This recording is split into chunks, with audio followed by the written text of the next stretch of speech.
In The Girl Who Trod on a Loaf, Hans Christian Andersen literally takes us to hell and back.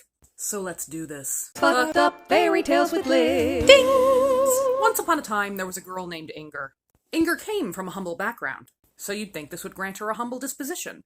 But no, Inger was very vain and very cruel. For fun, she liked to pluck the wings off of flies and watch them crawl around. She also liked to pin live beetles to things and watch them try to scurry away. Inger had it out for bugs, and things only got worse as she grew older. For she retained her good looks, and people let things slide because of it. Her terrible personality caused her mother much despair. "Oh, Inger, as a child you would stomp all over my aprons, and now I fear you will stomp all over my heart." "Mother, you're embarrassing me." Inger began working for a rich family. They dressed her up and treated her well, but this made her even worse. They wondered why she never wanted to visit her family. But they finally convinced her, and on her way she would finally meet her comeuppance.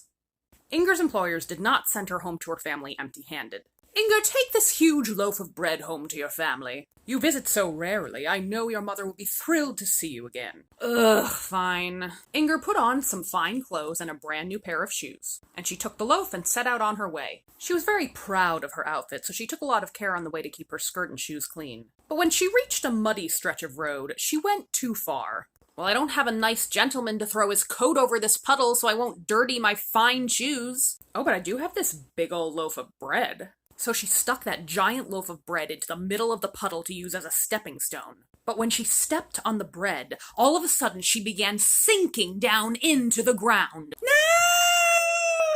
Now, in the folk song that Hans Christian Andersen based this story on, that's the end. But Hans was like, "Oh, I'm gonna put that bitch through it." When Inger is sucked into hell, she's pulled into this vile, swampy place. It stinks so badly it makes sewage seem like a resort destination. It's tended to by a marsh woman. The marsh woman is the aunt of Scandinavian elf maidens, and that might sound nice, but these ladies are business in the front, void of rot on the back. Inger landed in a vat full of slimy snakes and toads. "It's so cold and disgusting." She begins to freeze and becomes immobile, and that loaf of bread is sticking to her feet. Now, the marsh woman was having a little party with the devil and his great-grandmother. The devil's great-grandmother is someone I wish we had an entire book about. You see, she uses needlepoint to torture people. Whatever she's sticking with a pin is causing pins and needles to someone on Earth. And this is the kind of embroidery she makes. But while you'll just hang it on the wall for a laugh, she makes it to cause drama on Earth. Yeah, you just accidentally said that to your boss. Now, the devil's great-grandmother took a huge liking to Inger, which probably isn't a compliment. "Oh, I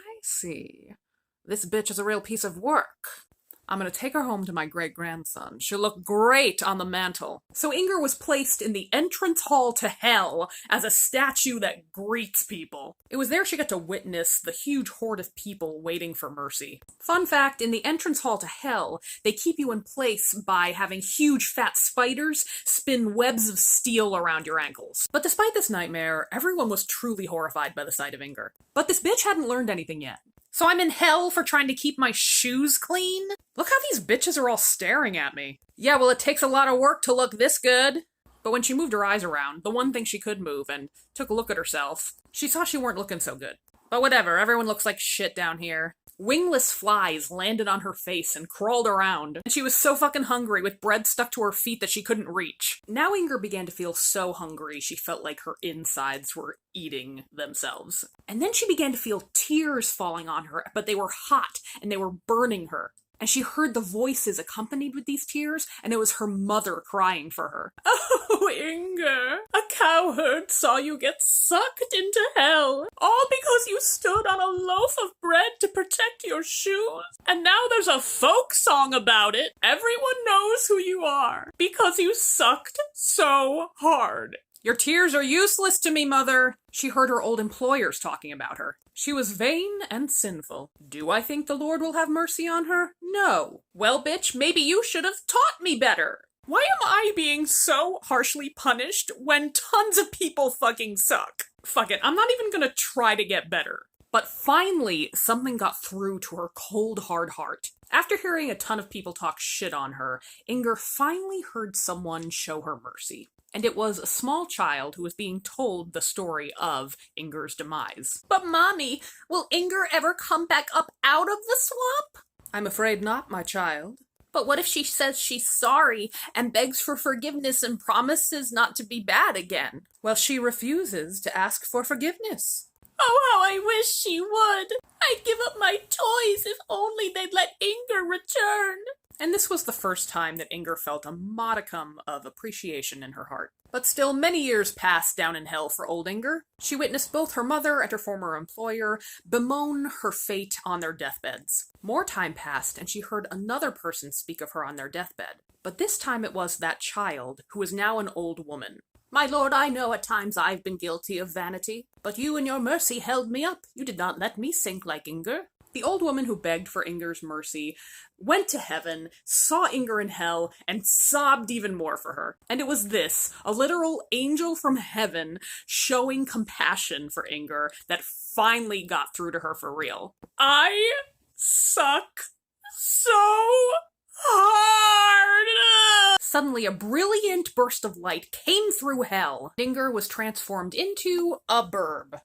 Now, as a burb, Inger was very timid, and she had no voice to sing, but she couldn't get enough of the beauty of the world around her. Around Christmas time, a farmer put out some oats for the birds to have. The good deed awakened the bird's voice, and it sang. Then over time, it began flying around, and when it would find some breadcrumbs, it would have one for itself, but then it would share the breadcrumbs with other birds. When it had finally shared as many crumbs as equaled the loaf, the bird transformed again and flew into the heavens. The end. Thank you for requesting that weird-ass story. It's pretty fucked up, though I like that it has redemption at the end. Now, I should note something I found out about this tale in my new Hans Christian Andersen book, is that not all of his tales were published for children, and The Girl Who Trod on the Loaf is one of those stories that was not meant for child entertainment. But when someone gifts a kid the complete tales of Hans Christian Andersen, that one's gonna be in there, so I think a lot of kids probably read it. This collection, which is translated and annotated by Maria Tatar,